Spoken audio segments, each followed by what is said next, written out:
Mario games are known for their great level design, however, not all of them are perfect. The past couple of Mario videos, we've taken a look at the first and final levels, links in the description if you want to watch them, but what about the worst level in each of the Mario games? Well, that's what we're going to be taking a look at today. I'll be going through each of the mainline Mario games in mostly release order with the addition of a few extras and picking out the worst levels from them. Now keep in mind, this is my opinion and it's likely to change over time, but these are the levels that I find to be the worst at this moment. One thing to keep in mind though is that a level being hard doesn't necessarily make it bad, however there are some levels in here that are hard. Without any further ado, let's get right into the worst level from every Mario game.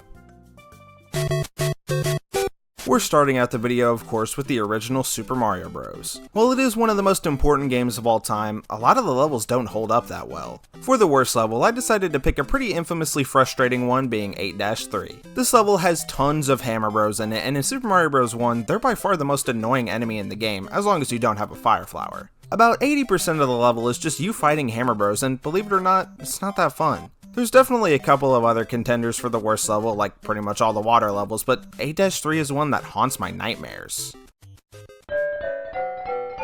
The Lost Levels is filled with absolutely abysmal levels, however the most infamous and worst in my opinion is level C-3. While the Lost Levels looks nearly exactly the same as its predecessor, it did introduce a few new mechanics such as wind. Unfortunately for C-3, the entire level revolves around super strong winds and springs that launch you a billion feet in the air. Most of the time, you have absolutely no idea where Mario is going to land, making this level super frustrating. Oh, and did I mention that there's only tiny platforms to land on for the most part? The last little bit of the level isn't fun either, as you have to make a few jumps over small platforms. This level as a whole is awful, but it wouldn't be nearly as bad if the game didn't control like crap. I get that it's old, but that still doesn't make it fun. Luckily over here in the States we get a much better Super Mario Bros. 2, but honestly, its worst level is just as bad. For nearly the entire level, you have to traverse it by riding on the back of an albatross. There's just way too much waiting around in this one. I mean, literally, that's kind of all you do. The only thing that saves this from being the world's worst level is a decent little green birdo fight at the end. I hate to keep this section pretty short, but there's just barely anything for me to talk about. I'm just really surprised that I haven't seen more people talk about how empty this level is. As loyal Jickbean viewers are probably aware by now, Mario 3 is far from my favorite Mario game. There is one level in this game though that many know to be the worst, and honestly, it's one of the worst Mario levels in the entire series. But I wanted to be different, and in order to make people who love this game mad because I think it's funny, I actually picked two different levels.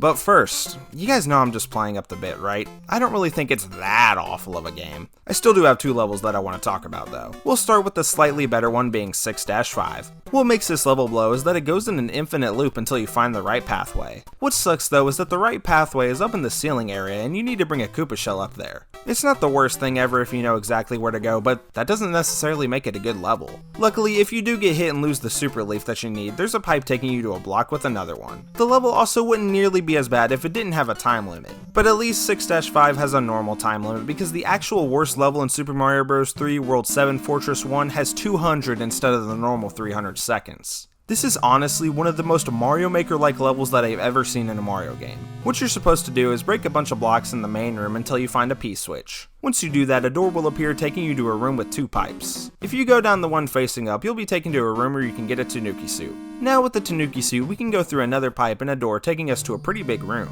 If you fly around in here, you'll eventually find a pipe on the ceiling taking you to the boss room. The boss of the fortress is Boom Boom, and like every other fight with him in this game, it's over in like 2 seconds. I'm sure you can kind of tell why this level blows. It's another one where if you have no idea what you're supposed to do, it's going to be pretty hard to actually figure it out. Oh, and isn't it just amazing that this level for some reason gives you 100 seconds less than normal?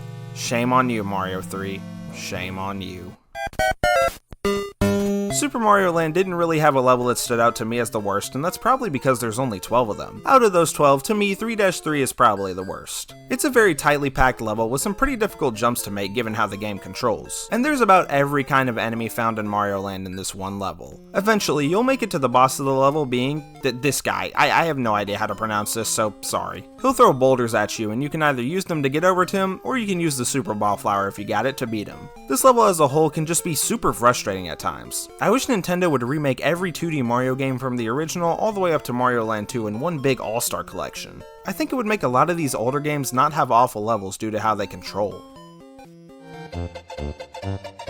Oh, Mario World's Special Zone, filled with all the 80s and 90s surfer slang that anyone could ask for. Tubular is another very infamously awful level since you have to use the P-Balloon the entire time. That is, of course, if you don't want to do the much easier method involving a cape feather and a blue Yoshi. I highly recommend that though, because how you're supposed to play through the level is just downright awful. There's question mark blocks all over the level that contain P-Balloons, which is how you'll traverse around the level. All while doing that, you'll have to avoid a bunch of variations of Chargin' Chucks, Paratroopers, and Volcano Lotuses. Well, most of the time, I love how Mario World controls. Using the P-Balloon feels so clunky. It obviously doesn't help that there's a billion things trying to attack you on the screen either. Most of the time, levels that don't have you platform like normal are looked down upon, and Tubular definitely deserves the hate it gets.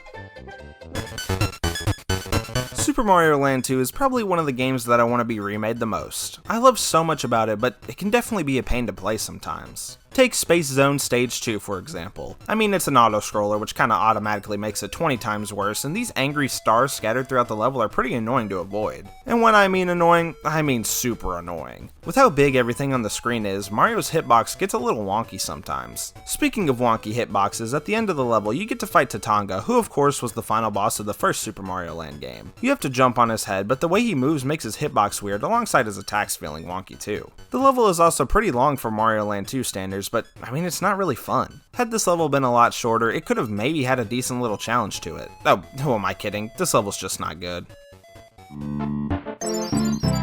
Since I love Yoshi's Island, I like to include it in these rankings, and if you don't like it, go stand in the I Hate Jikbean corner. I'm sure there's a bunch of Mario 3 fans over there. Yoshi's Island is probably one of the most consistent 2D platformers I've ever played. That is except, of course, for the very long cave. If you can believe it, this is yet another auto-scroller, but unfortunately, it's way too long. I'm usually a big fan of the longer levels in Yoshi's Island, but a near 6-minute auto-scroller doesn't really do it for me. Honestly, I don't really find the level itself to be awful, it's just the fact that it's an auto-scroller. It also would help if there was actually stuff for you to do during the auto-scroller too. Really, for as long as this level is, there's not nearly as many enemies as you would expect. Genuinely, the level isn't frustrating or hard, it's just boring, which is something that you can't say for the rest of the game. Super Mario 64 is an absolute classic. While there's a plethora of great stages in the game, Rainbow Ride has got to be one of the most frustrating by far. I could have gone with a bunch of different stars here, but I decided to go with a 100 coin star. Rainbow Ride is everything that makes a platforming level bad. There's tons of waiting, some absolutely awful sections, and if you fall down from one of the higher points in the stage, you get to do all that waiting over again. There's a total of 146 coins for you to collect, which sounds pretty reasonable, however there's a few downsides. For starters, all the coins you get from enemies can just fall off the edge of the map. There's also the 6 blue coins that you can possibly miss if you suck at wall jumping. None of the challenges in Rainbow Ride are actually fun, but rather just annoying. I don't even really like 100 coin missions in the first place, so having one in one of the worst stages in Mario 64 makes for an awful star.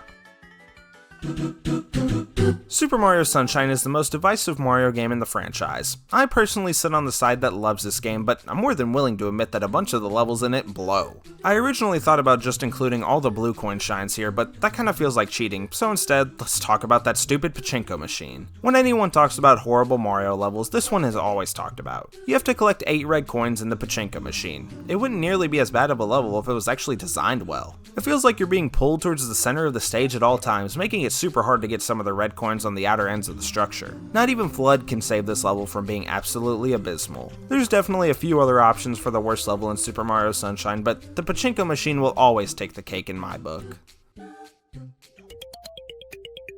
Honestly, New Super Mario Bros. Was one of the harder games for me to pick the worst level from. That's mainly because I haven't fully beaten this game in so long, but while doing some research, it became obvious which level to select. 8-4, while kind of forgettable, is also just the worst level in the game. Throughout the entire level, an infinite number of scuttlebugs drop from the sky. Scuttlebugs are pretty big, and with multiple of them dropping at once, it's pretty likely you'll get hit. The level is also just not designed super well. There's not a whole lot of actual obstacles besides scuttlebugs, which doesn't make for a creative stage. I mean, I guess scuttlebugs descending from the heavens is creative enough, but it's not super fun. The only redeeming thing about this level is the mini mushroom section where you get to run through it with a star. 8-4 is probably the most forgettable level that we've seen thus far, and just like every level on this list, it's not very good. Okay, I probably shouldn't include Mario 64 DS, but I kinda wanted to talk about Dire Dire Docks. Once again, I'm choosing the 100 coin star, and this one might be even worse than Rainbow Rides. Instead of a pretty respectable 146 coins for Rainbow Ride, Dire Dire Docks has only 106 coins for you to collect. Dire Dire Docks is right down there with Rainbow Ride as the worst stage in Mario 64. If you miss 2 of the blue coins, then you might as well restart the entirety of the level. I mean, it's pretty hard to miss one, but if you do, back to Peach's Castle for you. I would say that the only good part about this level is the music, but it should be called Jolly Roger's Bay theme instead of Dire Dire Docks' because it's a way better water level. Hashtag justice for Jolly Roger Bay. In my humble opinion, both Super Mario Galaxy and Galaxy 2 are the best Mario games. I'm more of a Galaxy 2 shooter myself, but Galaxy 1 overall is probably the better game. Purple Coins by the Seaside, however, is not one of the reasons that I think Galaxy 1 is a superior game. This is the most boring mission that we've seen thus far, as you collect all 100 purple coins in Sea Slide Galaxy. You also get to use the bee mushroom while doing this, and that makes it feel 10 times slower. Sea Slide Galaxy as a whole is one of the lesser galaxies in the game, and this purple coin mission really doesn't help it get any better. Hey y'all, New Super Mario Bros. Lover here, and New Super Mario Bros. Wii is my favorite of the series. 9-7 seems like it would be the obvious choice with its ice mechanics and difficulty, however, I actually kinda like that level's challenge. Instead, let's talk about 4-4, which is a not so great water level. Unlike Purple Coins by the Seaside, which had no enemies and made it awful, this level has way too many enemies. It's pretty difficult, and some of the star coins are super annoying to get. On top of that, I mean, come on, there's very few actual good water levels in gaming as a whole. There's also tons of pipes that make swimming a pain. NSMB Wii 4-4 honestly has a case for being one of the worst water levels in Mario history. Next to Dire Dire Docks, of course, hashtag justice for Jolly Roger Bay. Okay, when I said I was a Mario Galaxy 2 shooter, I kinda meant it was my favorite game of all time. I decided not to choose any of the green stars because I feel like that would have been a bit too easy since most of them are like 30 seconds long. So of course, I'll be picking a normal star that takes like 30 seconds. The secret wall jump in Honeybloom Galaxy isn't really as bad as most of the things we've seen so far, but it's not particularly good. About 10 seconds into the level, you can use this little swinging vine to then wall jump all the way up to the star. I do like how the star is just out in the open, but at the same time, it kinda hurts it. It's not super hidden, and maybe it's just because I've played this game countless times, but I don't really hate any stars in this game.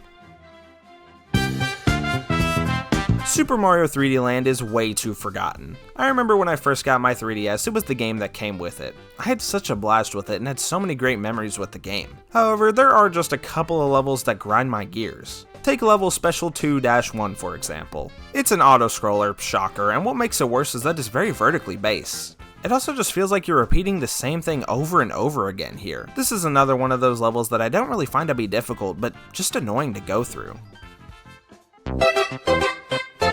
New Super Mario Bros. 2 is kind of an underrated Mario game. I find a lot of the levels in it to be fun, and the coin gimmick, while basic, is pretty cool. 6-B though tries something new, but doesn't really stick the landing for me. There's these platforms that move when you step on them. If you jump on them again, they'll go the opposite direction it originally went. That does mean that there's bits that you'll have to sit around and do nothing, which of course sucks. Unlike some of the other boring auto-scroller type levels, this one does have a decent bit of enemies with all kinds of bullet bills and flame chomps. But 0 out of 10, level has not enough coins. You know, it really is crazy that New Super Mario Bros. 2 and U came out within a few months of each other. Maybe that's to blame for how awful Red Hot Elevator Ride is. First of all, you spend the entire level on this platform controlled with motion controls. I personally don't hate motion control based levels as much as most people, but I don't think this one's particularly good. There's also the fact that if anything lands on the platform, it comes to a complete stop until you knock it off. There's coins and bombs falling from the sky, and it's highly unlikely that you'll make it all the way to the end without anything stopping the platform. I think this level works really well in the challenge mode, but as a level itself, not so much. Super Mario 3D World is absolutely peak. Once again, if you disagree, you know where to go. Chain Link Charge, though, on the other hand, is not nearly as peak as the entirety of 3D World. Oh joy, it's another auto-scroller, but this time it's somehow even worse than others with moving chain link fences. Also, there's just certain parts of the level where it's kinda hard to see where you're going. Luckily, there's some green stars and a stamp to collect, which of course are fun to get. Sadly though, they can't save this super boring level. Do I really have to talk about Super Mario Run? Well, if I had to choose a worse level from this abysmal game, it would have to be Special Course 3, Make the Cut. This level is probably the hardest one on the list. This level has you precisely platform over, under, and between saws. Doing this on a mobile device makes it even more challenging, and it doesn't help that you can't just stop Mario to assess the situation. Your jumps have to be so precise, and while you can just get hit once, chances are you'll just fall into the lava anyways. Mario Run just sucks as a Mario game and has really Mario Maker-esque level design. You know, with 836 different power moons, some are bound to be awful. Easily the worst though is a treasure made from coins. This is found in the Woodland Kingdom, specifically in the Deep Woods. Down here, you can capture a coin coffer and spit out coins. If you find this specific plant and spit out exactly 500, yes, 500 coins at it, you'll get a power moon. I know we've talked a lot about boring missions, but this one might be the worst. Sitting there just spitting out 500 coins for a couple of minutes isn't particularly what I want to spend my precious life doing.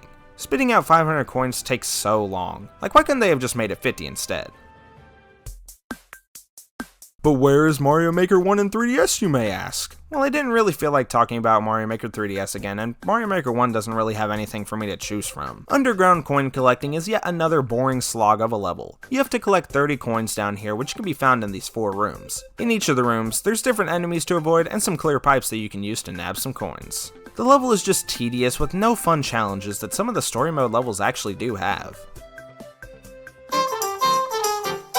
Bowser's Fury is easily the fastest paced Mario game in the entire franchise. That being said, of course, the worst level in this game is not going to be nearly as fast paced. 5 lost kittens in the wasteland has you go around looking for 5 different cats. They aren't in any difficult locations, but some of them are a little tedious to bring back to the mama cat. It's honestly not even really that bad of a cat shine, but it's just not as good as plenty of others in the game.